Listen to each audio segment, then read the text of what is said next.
Bon, voilà, les enfants sont couchés, le salon est rangé, ou presque. Je me suis préparée à manger, je me suis fait une petite salade. Donc, les restes de riz avec des haricots rouges, du chou kale, des radis, des olives, des graines de tournesol, des graines germées, des amandes au tamari et un petit peu de houmous. Je me suis installée, j'ai fait les réglages caméra, je me suis recoiffée, j'ai enlevé mes lunettes, comme ça je ne vois pas la caméra. Et donc maintenant que j'ai bien raconté ma live du soir, on peut attaquer. Alors je vais probablement intituler cette vidéo quelque chose comme pourquoi je ne supporte pas quand mon enfant crie ou pourquoi je crie quand mon enfant crie, pourquoi je crie sur mon enfant quand il crie, ou pourquoi je n'arrive jamais à gérer les crises.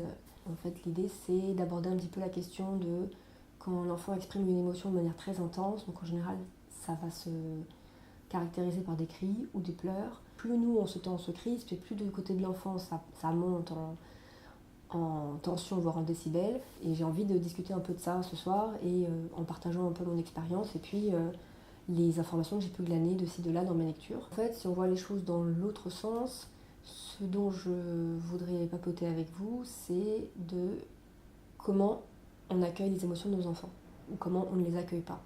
Donc on va voir ça en trois temps. D'abord on va voir ce qui se passe du côté de l'enfant, ensuite on va voir ce qui se passe de notre côté à nous, et puis ensuite on verra la rencontre de ce que vit l'enfant, ce qu'on vit nous, et comment ça, qu'est-ce que ça crée, qu'est-ce que ça donne comme relation, comment ça crée des étincelles, et comment ça pourrait ne plus créer d'étincelles mais être beaucoup plus smooth. Je vais commencer à manger ma salade, ça va me faire du bien de faire des pauses, comme ça je réfléchis sur ce que j'ai envie de dire. On commence avec donc le côté de l'enfant. Qu'est-ce que vit un enfant quand il se met à crier, quand il ressent de la colère, de la frustration, de la jalousie, ou alors quand il se met à pleurer, s'il a du chagrin, s'il a une peur, qu'est-ce qui se passe dans sa tête, dans son cœur, à l'intérieur de lui? Ben, la réponse, ça serait en quelque sorte un raz-de-marée émotionnel sur lequel il n'a absolument aucun contrôle. Et ce, quelle que soit la situation de départ. C'est-à-dire que si la situation de départ c'est je veux pas partir du parc, je m'y sens bien, si la situation de départ c'est on m'a volé un jouet, ou si la situation de départ c'est maman, tu as incliné le bras de ma poupée à 45 degrés alors que moi je voulais 70 degrés, en gros, ça importe peu pour la petite fille ou le petit garçon. Ils vont vivre en fait l'émotion avec la même intensité. Parce qu'ils n'ont pas de mécanismes encore leur permettant de prendre conscience des différents niveaux de gravité, et ils ont pas encore la capacité de reconnaître l'émotion et de savoir qu'elle est inoffensive et qu'elle va s'en aller. Donc c'est une histoire de maturité dans le cerveau. Donc l'enfant, lui, vit un raz-de-marée. Leurs émotions sont donc sincères et très puissantes. Ce qui veut dire, si on regarde, si on regarde dans l'autre sens, que ce ne sont ni des mensonges, ni des exagérations. Les enfants font pas de caprices, les enfants font pas de cinéma. Pour les personnes qui ont déjà commencé un petit peu à lire des choses en parentalité positive et bienveillante comme Filiosa ou Guéguen, là je ne vous apprends rien. Mais par contre, si on revient à la question initiale de comment faire quand on est face à une situation de crise émotionnelle, je trouve qu'entre le savoir intellectuellement qu'un enfant ne fait pas de caprice et qu'un enfant ne fait pas de cinéma, et s'appliquer à soi-même cette théorie dans la prise en compte et dans l'accueil de l'émotion de l'enfant, il y a un pas qui est très long de franchir pour nous les adultes.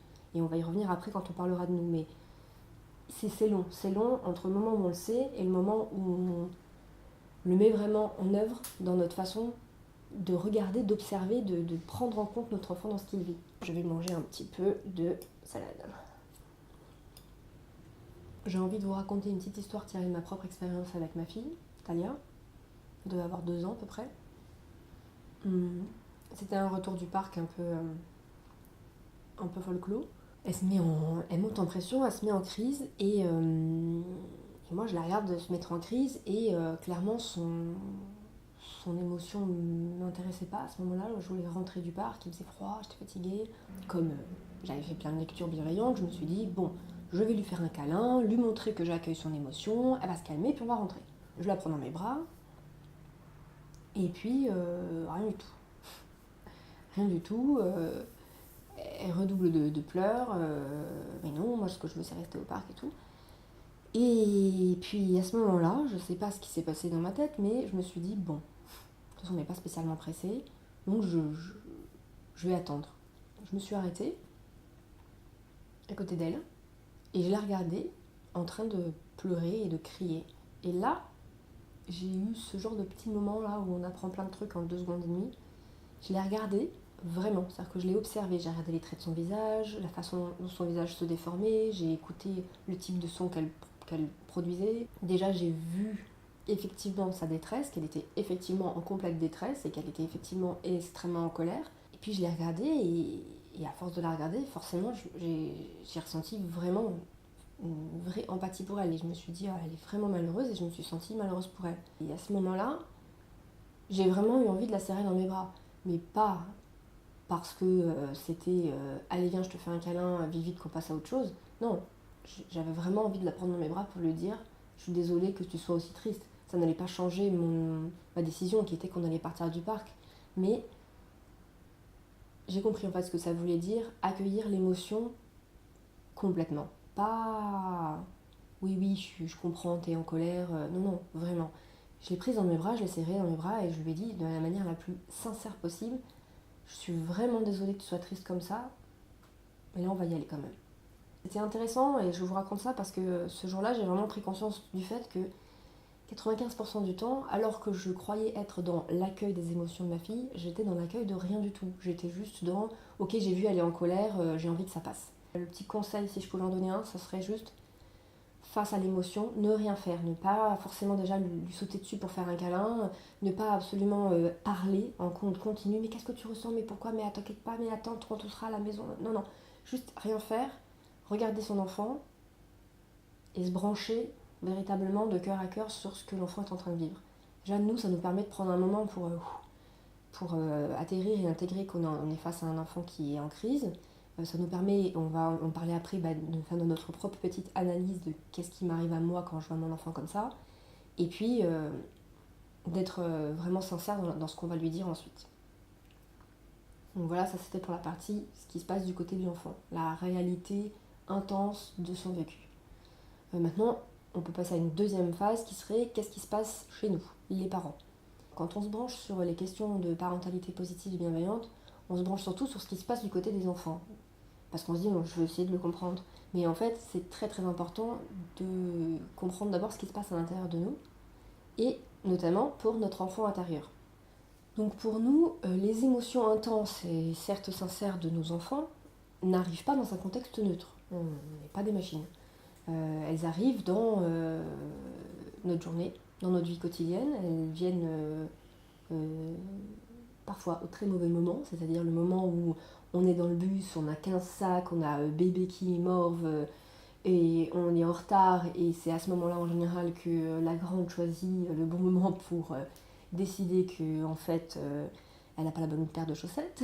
On peut soi-même être émotionnellement un petit peu remué parce qu'on a eu une mauvaise nouvelle dans la journée, parce qu'on a eu de la frustration, ou alors on est tout simplement épuisé. On n'est donc pas nécessairement très disponible nous-mêmes émotionnellement. Et alors en plus, on ne vient pas neutre non plus en ce qui concerne notre passé, parce que nous, on a été enfant aussi. Et quand on était enfant, on a vécu tout un tas de situations et on a reçu tout un tas de stimulus émotionnels, de façons de s'adresser à nous, qui ont fait qu'on a grandi avec certaines blessures intérieures. Sans aucune forme de jugement pour nos parents, puisqu'on se rend bien compte maintenant qu'on est parents nous-mêmes qu'ils ont fait comme ils ont pu, et ils n'ont fait que comme ils ont pu.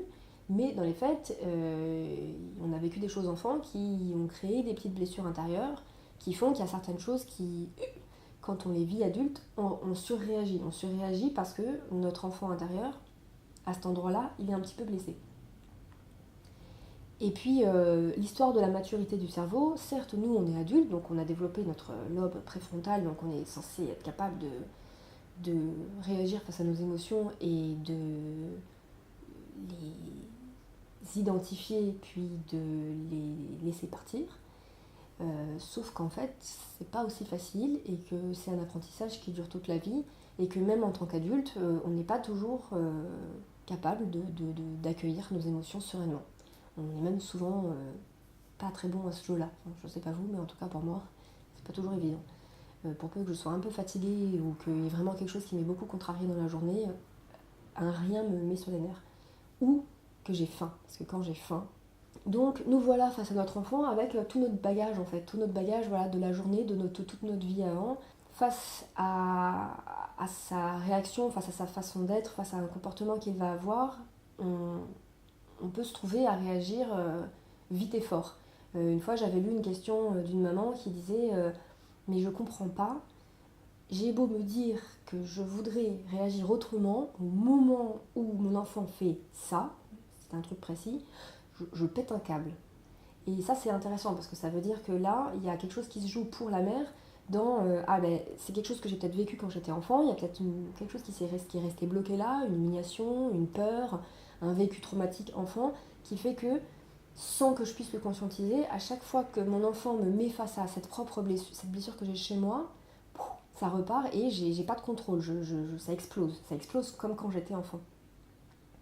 Donc face à ça, les tips, les petites choses qui peuvent être intéressantes, déjà c'est d'en prendre conscience, de faire beaucoup d'auto-empathie, c'est d'accepter le fait que on n'est pas parfait, et puis sur le moment, avant d'avoir la moindre réaction vis-à-vis de l'enfant, d'arriver à dire je pense au début c'est un bon exercice, d'arriver à dire tiens mon enfant là crie, ma fille crie, mon fils crie, et si j'observais ce que ça me fait, qu'est-ce que je ressens quand il a de la colère, qu'est-ce que je ressens quand elle a un gros chagrin. Et du coup, de laisser son enfant un petit peu dans son émotion sans intervenir, comme on a vu au début, mais de continuer un petit peu ce moment en disant ok là, il se passe quoi chez moi. Est-ce que je suis bien équilibrée aujourd'hui? Est-ce que je suis pas bien? Est-ce qu'il y a quelque chose qui m'agace? Et c'est hyper intéressant parce que ça nous permet de nous rendre compte que souvent, on n'accepte pas, non seulement on n'accueille pas l'émotion de l'enfant comme étant réelle, mais en plus on n'accepte pas son droit à la ressentir. Souvent on se dit non mais là elle me gonfle, elle me gonfle. Je sais pas si c'est une pensée qui peut vous traverser souvent là, il me gonfle, elle me gonfle, pourquoi il fait ça, mais c'est n'importe quoi. Voilà, ça c'est des pensées qu'on peut avoir où en fait c'est une façon de nier le droit de l'enfant à ressentir ce qu'il ressent et à exprimer son ressenti. Et pourtant, les enfants ont le droit d'exprimer leurs ressentis. Et en plus de ça, ils l'apprennent de nous. Puisque nous, on les exprime nos émotions. Quand on n'est pas content, on pousse un coup de gueule. Quand il y a quelque chose qui nous agace, on râle. Donc nos enfants, ils ont appris de nous, et heureusement, qu'ils ont le droit d'exprimer leurs émotions. Mais si, au moment où ils les expriment, on leur dit non, non, non, en fait, ça me gonfle ton émotion, alors c'est un message qui est complètement contradictoire, c'est incompréhensible pour eux. C'est typiquement le faut pas pleurer. Mais non, faut pas pleurer, c'est pas grave. C'est pas une question de gravité en fait, c'est une question de là, l'enfant a besoin de pleurer, il pleure, c'est tout. Je commence déjà à rentrer dans le troisième point, qui est donc, on a un enfant qui vit son émotion intense, on a nous-mêmes notre propre bagage, qu'est-ce qui se passe quand on se rencontre? Et quand il y a une situation relationnelle un peu conflictuelle, quand il y a un petit peu une crise qui se joue. Quand un enfant exprime une émotion ou un besoin par des cris ou par des pleurs, c'est je vais faire en sorte que ça s'arrête.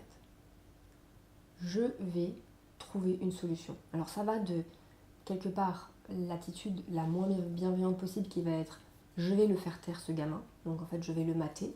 C'est là qu'on tombe dans les violences éducatives ordinaires et qu'on va être dans le pire des cas les coups, mais aussi dans les humiliations, les dénigrements, tout ce qui va être de l'ordre de je te menace, je te fais peur, je te tourne en dérision pour que tu t'arrêtes, jusqu'à la panoplie bienveillante de réactions, et je m'inclus dedans parce que je me rends compte à quel point je le fais, qui va être je fais tout comme si j'étais là pour t'écouter, mais en fait, je veux juste trouver une solution parce que ce que je veux, c'est que ça s'arrête. Ce que je veux, c'est que ça fasse pas partie de mon quotidien, ta crise. Et ça, je trouve que c'est hyper intéressant de se regarder en face et de se le dire. C'est que nous, on crée un rapport de force avec nos enfants parce que nous, on veut qu'ils fassent comme nous, on veut. C'est une super phrase. Nous, on veut qu'ils fassent comme nous, on veut. Non mais voilà, on voudrait qu'ils agissent en fonction de ce qu'on pense être bon. Et la raison pour laquelle on met en place ce rapport de force, c'est le besoin de contrôle. C'est le besoin de contrôle, c'est le manque de lâcher prise.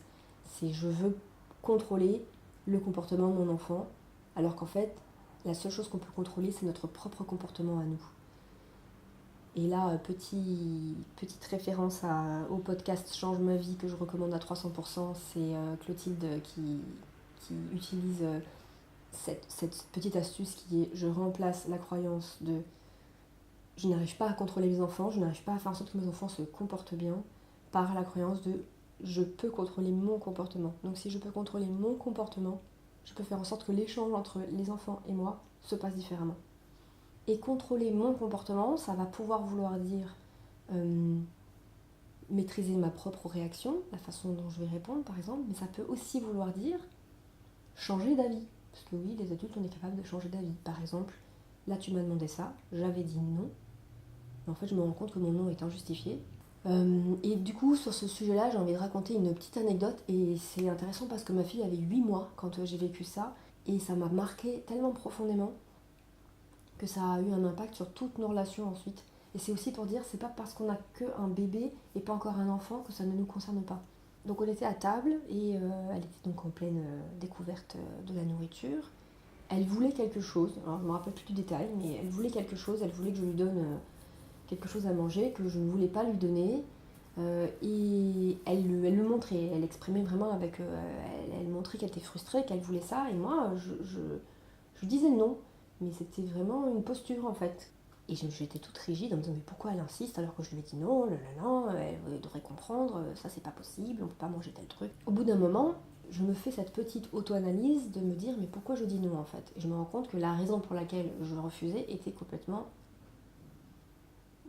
n'avait pas forcément de sens, et que je pouvais tout à fait changer d'avis et le lui donner et donc la satisfaire puisque c'est ce dont elle avait envie. Et qu'il n'y avait pas de drame si je ne mettais pas de l'ego de dire oh mon Dieu, j'ai cédé devant ma fille. Je cédais pas en fait, j'ajustais mon point de vue qui était erroné au départ. Donc je lui donne ce qu'elle demandait. Et à ce moment-là, elle m'affiche une mine ravie, mais ultra réjouie. Vraiment, c'était le contentement total. C'est ça qui est génial avec les enfants, c'est que toutes les émotions sont maximales, y compris la joie. Et elle me regarde, je revois encore son grand sourire. Et là, au lieu d'être heureuse avec elle, j'ai eu cette pensée pas cool du tout. Je me suis dit, ah, elle est contente, hein. Elle a eu ce qu'elle voulait. Comme si elle m'avait manipulée et que là maintenant elle avait obtenu ce qu'elle voulait et que donc elle me contrôlait. En fait, j'ai mis en place intégralement un rapport de force entre elle et moi. D'abord en lui disant non alors qu'il n'y a pas de raison de dire non, et ensuite en imaginant qu'elle m'avait bien manipulée. Et en déconstruisant tout ça, je me suis dit mais c'est pas possible.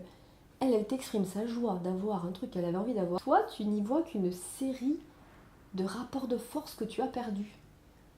Alors là, j'ai pris une claque assez sévère, hein, parce que c'était une petite fille de 8 mois qu'elle ne parlait même pas, et que je m'étais monté tout un scénario toute seule dans la tête, et que j'avais hyper mal vécu à un moment qui aurait pu être très simple. Donc je sais pas si cette petite histoire aura résonné pour vous, mais j'avais envie de la partager parce que ça a vraiment été le point de départ pour moi. Donc pour conclure, en fait, ce que je souhaite montrer là, c'est que ce que les enfants expriment, ce qu'ils demandent et ce qu'ils expriment, c'est toujours légitime. Et c'est ça que nous, parents, on a besoin d'apprendre et de se répéter à loisir jusqu'à ce que ça soit bien profondément ancré en nous comme croyance. Tout ce qu'il vit et tout ce qu'il montre et tout ce qu'il demande, c'est légitime. C'est tout aussi légitime que ce que je vis, demande, ressens moi. Est-ce qu'on fait ça avec les adultes ? Les autres adultes, en général, on estime que ce qu'ils demandent, souhaitent, ressentent, c'est légitime.